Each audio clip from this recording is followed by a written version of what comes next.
What are you guys doing after this? He's got a couple visits around town with different groups, different folks. So May go out to the fire or the Silver Creek? yeah, I see a lot of guys. They would love that. All right.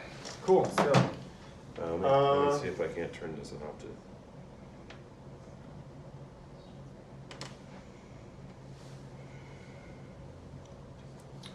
Yeah, so I went out to that fire 2 days ago for the full day. It's, you know, if you're gonna go out there, it's gonna take a lot of time. From the top of Rabbit Ears, it takes about an hour to actually drive a fire. It's kind of out in the middle of nowhere. Well, So, just so you know. so let's begin. Okay. You got me a semi-fire hat. so you wanted to talk about a couple Yeah. of things. You talked about fire, LWCF I would grants. say So, there's you know, in the news, you know, why do we have fires? For, you know, that's been in the news. It is clear that seasons have gotten longer, that the drought has, the temperatures have gotten higher, but it is undisputable that the dead and dying timber has been a driving force of the scale of these fires. And you look at the road even from here to, from Denver to here, the dead and dying trees, the fuel load, if you go back to the 20s and look at density of the trees, we're magnitudes higher of density, coupled with the beetle kill, coupled with drought, coupled with longer season, higher temperatures. It is a perfect storm where whether you're a believer in climate change or not, it doesn't relieve the government of the responsibility of managing the forest. And when you talk to the firefighters, as you have, you know, wilderness, when you have lack of roads, that's a problem because you don't have the access anymore in some of these areas. You don't have fire breaks. And I am an advocate, the strongest advocate for managing our forests. And I fully understand and appreciate the mere model of let nature take its course, but I tend to move towards the Pinchot model of actively manage a forest. We have to. And actively manage it is, you know, thinning in some areas, you know, grazing, bringing the load down, prescribed burns on the shoulder season. Our park system, you know, Rocky, if you look at Rocky, we are actively removing dead and dying trees in the park. Rocky Mountain National Park. You bet. Okay. And I have some great pictures of that for you. But we're now actively managing our forests. How do we pay for all this? I mean, when more than half of the Forest Service budget is going to, well, fighting fires, not even managing forests, managing the land, it's fighting fires. Yeah. And you look at, one, this has not been overnight. This has been a long time coming. Right? But when you can't go in and harvest timber in these fires, right, is that you can go in and do salvage, and you can bring out as much as 30% on the salvage. But when you can't even do that, what ends up happening is then you have to pay for it to go in and remove trees. And I'm an advocate for, look, is it some of these smaller mills that used to be here are no longer here because they did not have a sustainable level of material every year, so it'd go up like this, right? So the long-term fix is this, is that let's go back to the Pinchot grazing model. You know, not these intensive logging operations in a very small area. Let's look at a landscape level that's look at making sure that these smaller mills that will, again, to reappear, have a sustainable amount of material that they can, year after year, but thin on a landscape scale. If we do that, then the budget over a period of time, because we spend $2.5 billion fighting forest fires, and we don't get anything, a lot of material out of the woods. This country imports timber, and there are billions of board feet on the forest floor rotting. And if you're an environmentalist, that's carbon. And carbon, number one, from the catastrophic forest fires to the rotting timber. And there are other models that have worked successfully in conservation of going in, selectively cutting the trees, shredding all the bark and the limbs to make sure that you replenish the soil, cut the log in three, bring it out, and have a sustainable amount of material so these smaller mills can do more grazing. That's the health of a forest. The Black Forest is an example of a healthy system, considering the Black Forest is about the same size as Colorado, a little more, but they're able to manage a little better. And so we have to work together. You have what I would say the extremists on the environmental side that don't want to cut a tree, that want to remove access, that want to preserve and let nature take its course. The consequence of those actions has resulted in destruction of habitat. Durango, you look at the fishing in Durango, the dead fish are not from anything else but the fires. The amount of material that is from the watershed, from all the soils, some of it's acidic, some of it's not, but the recent death of the trout is from the fires. It's from the runoff. And what we want is a healthy system. And I'm a huge advocate of a health of the system is defined as diversity of trees, limited amount of beetle kill, making sure that we reduce the fuel load, that we have a sustainable plan over time, and we have public access. And grazing in some parts provides a methodology of reducing the load. Shoulder season prescribed burns, late in the season so they don't get out of control, mechanical extraction, timber harvest, all those things together form a healthy system. And we have to replant with a diversity of species. Some of areas that have been previously logged are almost single species. Yeah. Probably more than what you wanted to hear. No, that's good. Wildfire, strangely, wasn't actually on my list, but I'm glad I got to hear your take on it. It should have been on my list, but I've got a long list. I see you've written about it, so I thought you'd be interested. I could talk, but I knew if we started talking about it, it would just take up. I can talk about fire forever. But what do you think of Steamboat? You've been here before. What's your? It's a little like the town I grew up in today. In that I grew up in a little town called Whitefish. When I grew up, it was a logging and railroad town with a small little ski hill. Today it's a resort. This has the same feeling that this has no doubt changed. At one time it was a smaller community that did not have the size of the houses, the fly-in folks. I would imagine housing for the local people is really difficult. People are going further out.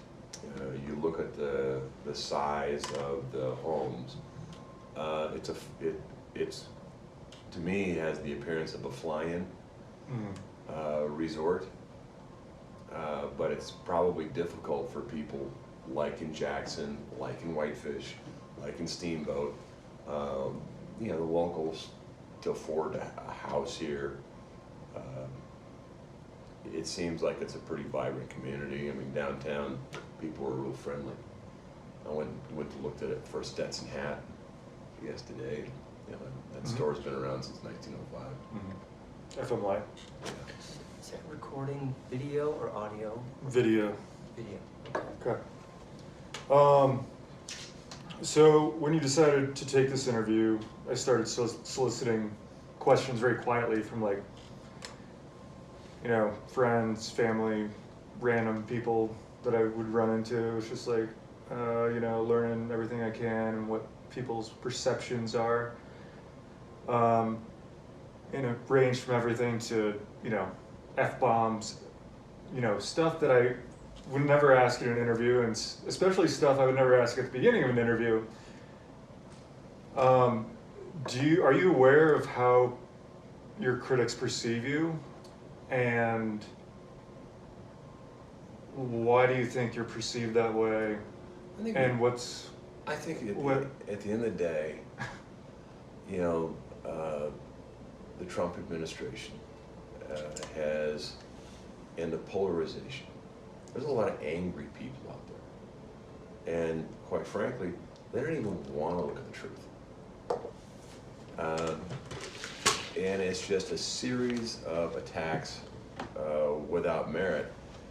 At the heart of it, you do right and you fear no one. I'm passionate about public land.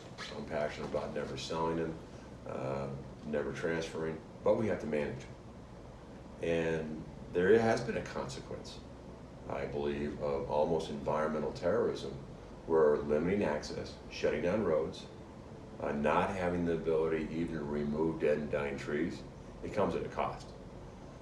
So we're doing a pivot.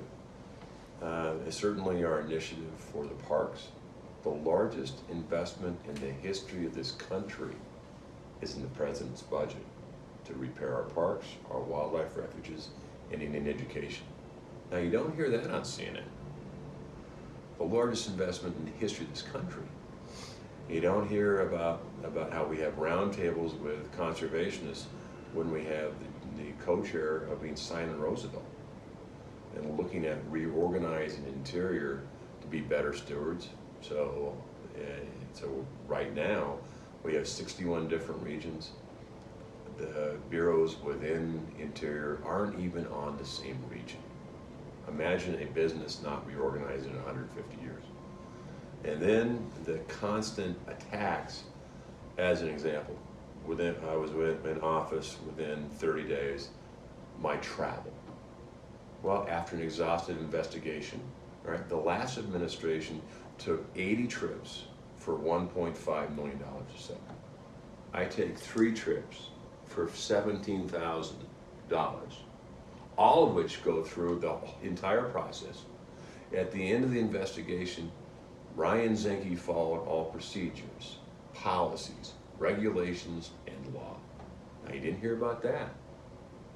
Or then you have Whitefish Energy. The only relationship I have to Whitefish Energy is I graduated from Whitefish High School. And then my socks. People, I mean, that's to where we are. So I think people have to look at removing the hatred, which is I think shameful, and the intolerance. And you see it, is that when President Trump is mentioned in some quarters, there's anger and intolerance. And how could you think that my views are not correct? America has a diversity of thought and wisdom, and that's one of the things that has made it strong. Where interior is moving is we're going to concentrate on the years ahead of fixing our infrastructure, reorganizing to be better stewards, and active management of our resources. So the public, because public lands belong to the public, not special interests. And when companies like Patagonia made in China lie, and they do, that's a problem. Okay.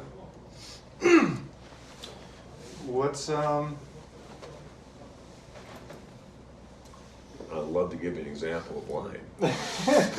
I can give you lots. So you're a fifth-generation Montana resident, former congressman, decorated Navy SEAL veteran, and outdoorsman. Describe your, and this question is from one of my colleagues, Tom Ross. He's retired now. He worked for the paper for like 30 years. He's a Wisconsin guy, now Colorado guy. So he wants to know, describe your favorite wild place in Montana and what it means to you. Probably the Bob Marshall Wilderness. I grew up in the foothills of Glacier.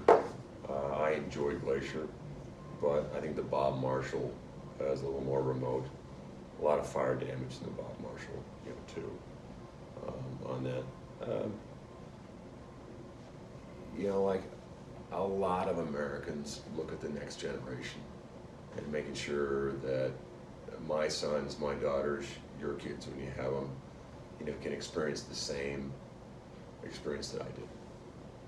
That's one of the reasons why the reorganization is important, because system management, for instance, wildlife corridors. I signed a secretarial order of identifying and putting in place conservation for wildlife corridors. Because development, 10 years ago is a lot different here than it is today. And wildlife corridors, surprisingly enough, we don't have a lot of information about where they are, but we know they exist. But making sure you have a healthy system in wildlife corridors, making sure bike paths and trail systems connect, making sure that experience that I had is maintained and promulgated. Understanding that development in this country, a lot of areas like Steamboat, are different than they were 20 years ago. So we should look at system management. There's no reason why, for instance, a bike path can't start on a BLM property, go into a park, and terminate at a Forest Service property, either a bike path or a trail. This is ecosystem management. I think that's the only path forward. So your kids, my kids, can have the same experience in the outdoors. Do you see the Forest Service, okay, I'm gonna ask you that in a second. So still going on with Tom's question. So Bears Ears and Grand Staircase Escalante, national monuments in Utah, recently been shrunk in size by the feds. Do you think, places like those are just as special as the place you described in Montana? Yeah, it's interesting. Let's look at Bears Ears. That's the poster child. All right. After restoring about 800,000 acres of wilderness back to wilderness, because it shouldn't have been a monument, the better classification was wilderness. After restoring almost an entirety of a national forest back to a national forest, the revised boundaries are still larger than Zion and Bryce Canyon combined. There was not 1 square inch of federal land that was removed from any protection. The difference is this, is Utah matters. So when every member of the Utah delegation, every member, is against that monument, the governor is against the monument. In the case of Grand Staircase, the governor of Utah read about it in a paper, is that the federal government should work with local communities and work with the state. Bears Ears was 1.5 million acres. That's 2,000 square miles. The reduction puts it where we protect those resources, and there are antiquities that rise to the occasion of protection. Absolutely. That's why the revised boundaries looked at it, what needs to be protected, what's documented to be protected, and how best do we protect it. Overall, what we did is we brought the federal holdings back to public access, to traditional use. A Forest Service, for instance, you should be able to remove trees, to thin, you should be able to hunt. On the monument review, it was interesting what the previous administration classified as an antiquity. How about stars? In one case, a World War II bombing crater that you couldn't see except for Google Earth. But in a straight face, they handed it to me and said, if you look at it just right, this bombing crater looks like a battleship. I thought it looked like Jesus. But as a former SEAL, it's not an antiquity to protect, and quite frankly, if it's a World War II bombing range, it probably needs to be swept for unexploded ordnance. So let's have a discussion of what a monument should be. Let's have a discussion. I'm supportive of monuments. We have 155. The president asked me to look at 27. We didn't rescind one of them. We adjusted the boundaries of 4 and then increased the public access hunting and fishing on a handful of others. Okay. Probably didn't hear that on CNN. Do you foresee Forest Service, the U.S. Forest Service, getting wrapped into the other land management agency? I think the president has, with his executive order, he's tasked all of us to look at reorganization. Interior is a very old department, started in 1849. So many of the bureaus don't operate jointly together. And the military had the same issue in Grenada. If you recall that, Grenada, the Navy didn't talk to the Army, didn't talk to the Air Force. And out of that came the Defense Reorganization Act. That's why we have joint commands. We're looking at the same model when it comes to management of our resources, is how to do it more effectively and how to make sure the Fish and Wildlife Department talk to the Forest Service and talk to the Park Service, because what happens upstream here affects downstream, because it's systems. So our reorganization is based on watersheds, ecosystems, wildlife corridors, flyways, and more of a scientifically based organization of how to manage with all the agencies working together, rather than sometimes different directions. Okay. You have 5 minutes, Matt. Okay. Let's talk lead ammunition. I've written about it a little bit here.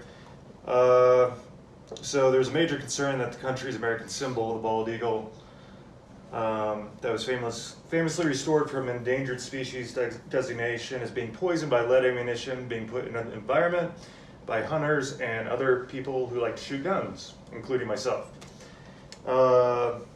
Locally, this has been an issue with bald eagles getting sick. We had one found in a sewage treatment lagoon in Craig that went to rehab and recently got released. And there was, the Obama administration, they put in place a proposal to remove lead ammunition. You reversed it. Well, not only lead ammunition, but lead bobbers, Yep. lead hooks. So talk to us, so you reversed that, and why, and would you reconsider? 2 things. More bald eagles get killed by wind than lead. So if we're concerned about the eagles, then let's Natural wind or wind no, turbines? wind turbines. Okay. All right. But I do think what we should do is look at a longer term phase out of things that are toxic out there. And how you do it is you work with the sportsmen's communities, and you don't arbitrarily put a rule or regulation in place without working with states, with local communities, with the sportsmen. You know, we also should understand, and you're a hunter, that sportsmen contribute $1.2 billion a year in the Robertson Pittman. So the sportsman, when you purchase a box of ammunition, a fish hook, all that money goes into conservation. And primarily that's what's funding a lot of our conservation around the country. So when you put a regulation in place without talking to those conservation groups and wide range support of the action, when I rescinded the rule, it was ducks unlimited stood by me. It was the sportsman organizations, and I think we should look at it how to do it, because if a species, whether it's bald eagles or we have a lot of predators that are threatened, we want the health of the species long term, we should look at working together to find a solution. But just to arbitrarily ban it without talking to the sportsmen, considering how the sportsmen are one of the principal drivers of conservation, I think was inappropriate. Okay. We'll finish it up with this. Another submitted question. What's it like to work for President Donald Trump? Do you think President Trump is of sound mind judgment enough to be running our country? President Trump is a businessman. And it's really easy to figure out the direction where the president's going, because in the White House he has a huge chalkboard, whiteboard, that has campaign promises. And many of those campaign promises are crossed off. And then what he does is he forms an executive order, which all the cabinet members look at. And that's how he judges performance, just like a CEO. All of us are held responsible, because when an executive order comes out, he looks at that and he follows the numbers. He actually is doing exactly what he said he would do. A promise made is a promise kept. And you look at the results. GDP, 4.2. Lowest employment in the history of this country, blacks, Latinos, Asians. Lowest employment for women in 65 years. There are more jobs available than there are people. Now, we have some issues. We got to figure out immigration. We have to figure out comprehensive immigration reform so it's done orderly, legally, so we know who's in this country, who's not. It's not a free fall. Borders matter. So the president has taken, I think, a very appropriate stand on the borders. We all appreciate immigration. I assume that you are not Native American. I'm not. So I appreciate immigration. We just have to do it right, and both sides have to come together on this. There are issues about civil rights in this country that we need to address. And I just started a process to put a monument in place of the Medgar Evers home. We're putting a process that was a civil rights leader slightly before Martin Luther King. He was assassinated by a white supremacist, racist, down in Jackson, Mississippi. We're going to put a monument, or moving to put a monument on Camp Nelson. But there's a lot of underlying issues in this country. None of it will be solved unless we work together. And the president, he's delightful to work for, but I was always taught that you work as hard or harder than your boss. I'm running because he has the most energy I've ever seen of not only any president, about any boss I've ever had. And I've had generals and admirals that work 18 hours a day, that dedicate their entire life to service to this country, that don't work as hard as the president. Interesting. Great. Great. Thank you very much. Have you Meeting is waiting. visited any of our breweries yet here? And do you plan to? I visited on the back end of brewery product. I'm in my IPA phase of my